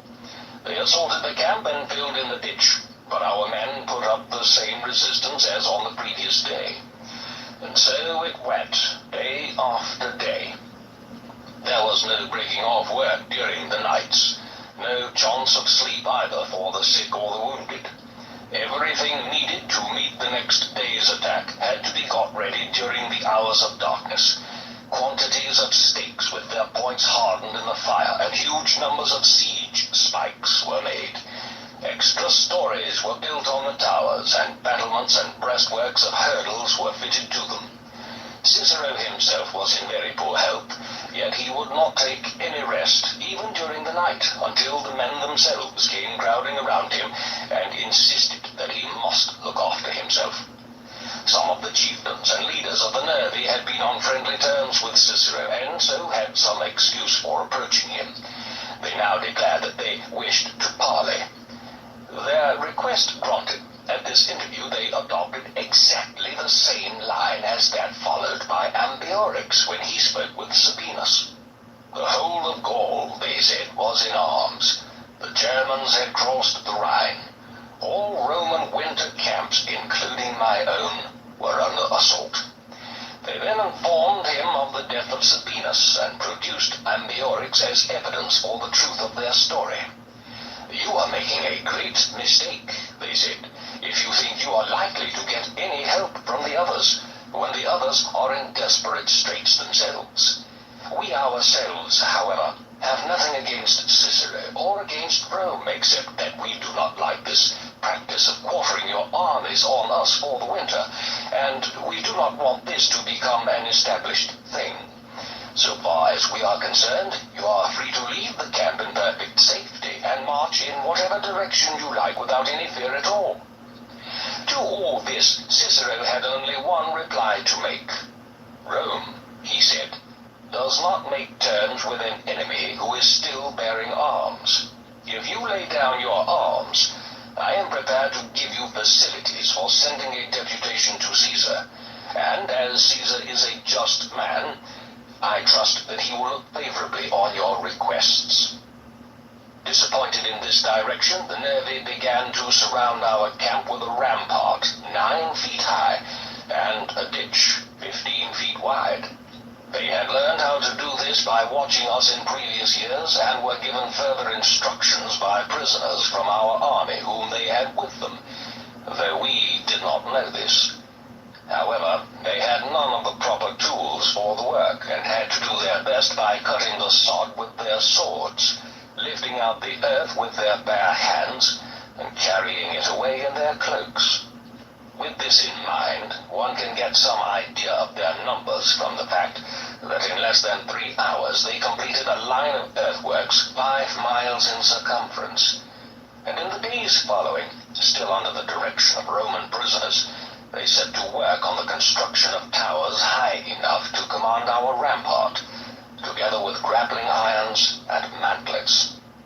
On the 7th day of the siege, there was a high wind, and the enemy began slinging red-hot missiles molded from clay and hurling incendiary darts into the huts, which were thatched with straw after the Gallic fashion. The huts quickly caught fire, and the strong wind spread the flames all over the camp.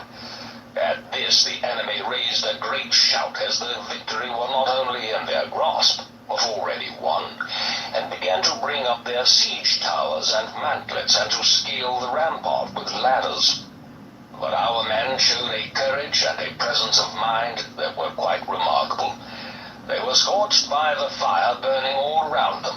They were under a constant hail of missiles, and they were aware that all their baggage and all their private possessions were ablaze. Yet not a single man left his post on the rampart, and scarcely one of them even looked over his shoulder. Every man of them at this moment of crisis fought with the utmost gallantry and the utmost resolution. It was much the toughest day's fighting of all, yet in the end the result was that on this day more of the enemy were killed and wounded than on any other, for the Gauls were crowded in a dense mass right underneath our rampart, and those in front had no chance of retiring because of the pressure on them from behind. In one sector, when the fire had died down a little, an enemy tower was brought forward so that it was actually touching the rampart, whereupon the centurions of the 3rd cohort withdrew from the position they were holding, ordered their men to fall back too, and then made signs and shouted invitations to the Gauls to come in if they liked. But none of them dared to come forward. They were dislodged by volleys of stones from all sides, and their tower was set on fire. In this legion there were 2 absolutely first-rate soldiers, Titus Pullo and Lucius Vorenus, both centurions who were nearly qualified for the top rank of seniority. These 2 never stopped arguing about which of them was the better soldier, and every year when it came to the question of promotions, each one would try to outdo the other. Now, when the fighting round the rampart was at its fiercest, Pullo shouted out, "What are you waiting for, Vorenus? Do you want a better chance of showing how you can fight? Today will settle the argument between us." With these words he went forward beyond the fortifications, and charged into the enemy at the point where their ranks were the thickest. Vorenus, of course, was not going to stay behind. He knew what people would think of him if he did, and so he went straight off to Pullo. When a little way from the enemy, Pullo hurled his javelin and transfixed one of the Gauls who had run forward to meet him. The Gaul was struck down unconscious, but his comrades covered him with their shields, while from all sides weapons rained down on Pullo so that he had no chance of retiring. One javelin went right through his shield and stuck in his sword belt. This twisted his scabbard out of position so that when he tried to draw his sword he could not at first seize the hilt. While he was struggling to do so, the enemy surrounded him. But now his rival Vorenus came up and got him out of his difficulties. Thinking that Pullo had been killed by the spear, the Gauls all turned away from him and immediately set upon Vorenus, who, fighting with his sword at close quarters, killed one man and was beginning to drive the others back. But in pressing forward too eagerly, he stumbled and fell into a depression in the ground. Now it was his turn to be surrounded, and the turn of Pullo to come up and rescue him.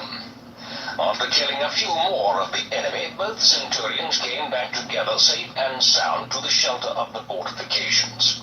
Each of them had deserved the highest possible praise, and in this bitter rivalry of theirs, fortune had produced a situation in which each of the 2 enemies had been the friend and savior of the other, so that it was quite impossible to decide which should be considered the better or the braver soldier. The difficulties and dangers of the siege were becoming greater every day, particularly because so many men were suffering from their wounds that only a few were left to carry on the defense. And as matters got worse, Cicero sent more and more messengers to me with dispatches. Some of these were captured and put to death by torture under the eyes of our troops. But there was a Nervian in the camp, a man of good family called Vertigo, who had deserted to ever since. This man, by offering one of his slaves his freedom and great rewards as well, persuaded him to carry a dispatch to me. The slave tied the dispatch round his spear shaft, and being a Gaul himself, passed through the Gallic lines without arousing any suspicion. He went on until he came to me, and it was from him I heard of the danger that threatened Cicero and his legion. I received the dispatch in the early evening, and at once sent a messenger to the quaestor, Marcus Crassus, who was in camp about 24 miles away in the country of the Bellovaci, ordering him to start at midnight with his legion and join me as quickly as he could. Crassus left as soon as he received the message. I sent another messenger to Gaius Fabius, telling him to march with his legion into the country of the Atrebates, through which I knew I would have to go myself. I wrote to Labienus asking him to come with his legion to the Nervian frontier if he thought that he could do so without undue risk. The rest of the legions were too far away, and I thought it would be wrong to wait for them. But I collected about 400 cavalrymen from the nearest camps. About 9 o'clock on the following morning, I was informed by Crassus's patrols that he was approaching, and I set out myself. We covered about 20 miles that day. I left Crassus with his one legion in command at Amiens, where I had left all the heavy equipment of the army, the native hostages, all my official papers, and all the grain that had been collected to last for the winter. Fabius, who had made reasonable speed, joined me with his legion on the march, as he had been instructed to do. Labienus had heard of the death of Sabinus and the slaughter of his army, but he was now faced with a general mobilization of the Treveri. He was afraid that if he set out from his camp, it would look as though he were running away, and he might not be strong enough to beat off an enemy attack, especially as the enemy were now, he knew, in a most confident mood because of their recent victory. He therefore wrote to me to explain the dangers that would be involved in leading his legion out of camp.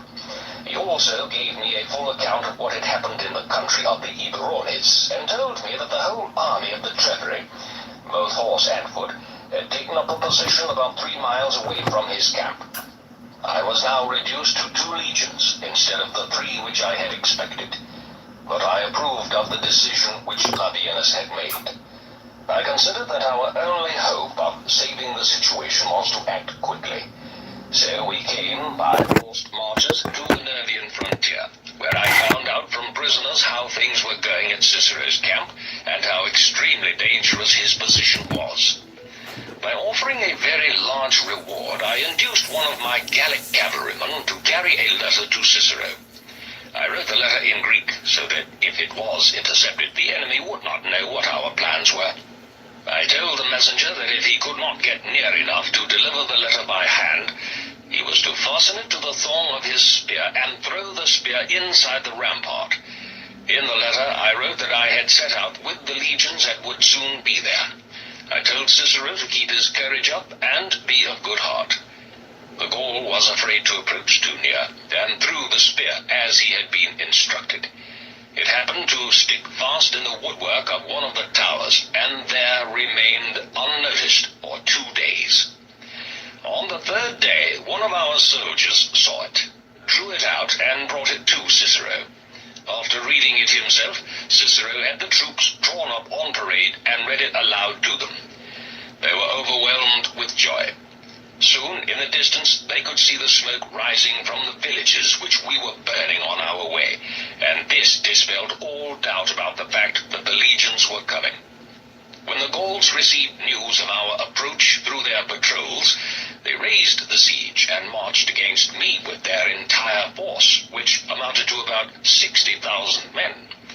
Cicero took the opportunity to write to me, again asking Vertico for the use of a Gallic slave to carry the letter. In this letter he advised me to proceed with the utmost caution, and described how the enemy had left his camp and were now in full force marching in my direction. Cicero's letter was delivered to me about midnight. I informed the troops of its contents and told them to make ready for battle and to be in good heart. We struck camp at dawn next day, and after advancing about 4 miles, came in sight of the great host of the enemy on the far side of a valley, through which ran a stream. With the small force at my disposal, it would have been very risky indeed to fight on unfavorable ground. Moreover, I knew that Cicero was no longer besieged. There was, therefore, no reason for anxiety, and I could afford to take my time. So we halted and began to fortify a camp, choosing the best position for it that could be found. This camp would in any case have been a small one, since I had a bare 7,000 troops with me, and no baggage at all. But I had it made even smaller still by limiting the width of the camp roadways. My idea being to make the enemy regard us as a contemptible little army. Meanwhile, I sent out scouts in all directions to find out the best route for crossing the valley. That day there were a few minor cavalry engagements near the stream, but the two main armies stayed where they were. The Gauls were waiting for reinforcements, which had not yet arrived, and I was hoping, by making it look as though we were afraid, to draw the Gauls onto our own ground and induce them to fight on our side of the valley in front of the camp. If I failed to do this, then in any case the routes would have been explored so that we could cross the valley and the stream with the minimum of risk. Next day at dawn, the enemy cavalry rode up to our camp and engaged our own cavalry. In accordance with the plan that I had made, I ordered our men to fall back and retire inside the camp. At the same time, I had the rampart built up higher all around and the gates barricaded. My instructions were that these operations were to be carried out with a lot of running hither and thither, and as good a show of panic as could be put on. All this had the desired effect of inducing the enemy to bring their forces across the stream, and to draw them up on unfavorable ground. Our troops, meanwhile, had been withdrawn even from the rampart. The enemy came nearer still. They began to hurl missiles from all sides into our fortifications, and they sent heralds all around the circuit of the camp to proclaim that anyone, whether Gaul or Roman, was free to come over to their side, if he did so before 9 a.m. After that, there would be no chance. In fact, they showed a quite extraordinary contempt for us. They thought that they could not break into the camp by the gates, which appeared to be barricaded, though in fact they were only screened by single rows of sod. But they started to tear down the rampart with their bare hands, while others of them were busy filling in the ditch. At this point I ordered the legions to sally out from each one of the gates, and at the same time instructed the cavalry to charge. In a moment, the enemy were routed so thoroughly that not a man of them stood his ground to fight.